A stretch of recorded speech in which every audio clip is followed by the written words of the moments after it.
মাওলানা মওদুদীকে আমরা কখনো ইমাম মানি নাই, আমরা উনাকে আকীদার ইমাম মনে করি না, উনাকে আমরা ফিকার ইমাম মনে করি না। এজন্য উনাকে নিয়ে আজকে যে 2 ঘন্টা 2.5 ঘন্টা আলোচনা হলো, মাওলানা মওদুদীর উদ্ধৃতি আমরা কয়বার দিয়েছি, উনাকে আপনাদের সামনে আমরা কয়দিন তুলে ধরেছি। এরপরেও বলে আমরা নাকি মওদুদীর ইসলাম চাই, এটা আমাদের উপর স্পষ্ট জুলুম জুলুম জুলুম। আমরা কোনোদিন কি বলেছি মাওলানা মওদুদী রাহিমাহুল্লাহ আমাদের ফিকার ইমাম, আমাদের আকীদার ইমাম? আমরা উনার ইসলাম কখন চাইলাম? উনি জামাত ইসলামী প্রতিষ্ঠা করেছেন আল্লাহর দ্বীন কায়েমের জন্য।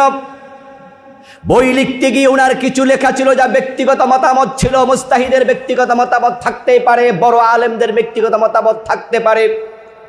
আল মুস্তাহিদ ইউখতি ওয়া ইউসিব, যারা বড় মাপের পণ্ডিত আলেম তাদের পার্সোনাল অভিব্যক্তি থাকে। এই উপমহাদেশের সবচেয়ে বড় আলেমদের একজন শাহ ওলিউল্লাহ মুহাদ্দিস দেহলভী রাহমাতুল্লাহি আলাইহি, উনি হানাফি মাযহাবের বিজ্ঞ আলেম ছিলেন, কিন্তু তার অনেকগুলো মাসালা আছে যেগুলো হানাফি মাযহাবের সাথে যায় না। তিনি নিজে বলেছেন কেরাত খালফাল ইমাম মাসআলা, ইমাম আবু হানিফা বলেছেন ইমামের পিছনে কেরাত পড়া হারাম, কিন্তু শাহ ওলিউল্লাহ মুহাদ্দিস দেহলভী রাহমাতুল্লাহি আলাইহি বলেছেন সিররি নামাজে কেরাত পড়লে পড়া যেতে পারে, জেহেরি নামাজে হারাম। অনেক মাসালায় উনার সাথে হানাফি মাযহাবের অনেক বিষয় একটু এদিক সেদিক আছে। এরপরে কি আমরা শাহ ওলিউল্লাহ মুহাদ্দিসকে ছোট করে দেখেছি?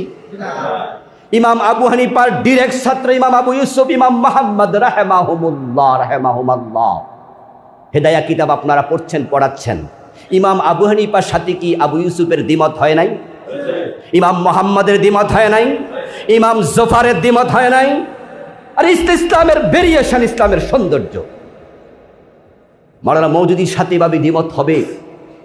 আমরা আপনাদেরকে বলছি না জামাত ইসলামী ক্ষমতায় গেলে জামাত তাদের ব্যক্তিগত কোনো দল আদর্শ বানাবে, কোনো মতবাদ বানাবে, ওই মতবাদ দিয়ে দেশ চালাবে। জামাত এটা কখনো বলিনি, আমরা এটা কখনো বলি না। মাওলানা মওদুদী রাহমাতুল্লাহি আলাইহি নিজে বলেছেন আমার ব্যক্তিগত অভিমতগুলোকে জামাত ইসলামীর অভিমত মনে করবেন না। জামাত শুধু খেলাফত কায়েম করতে চায়।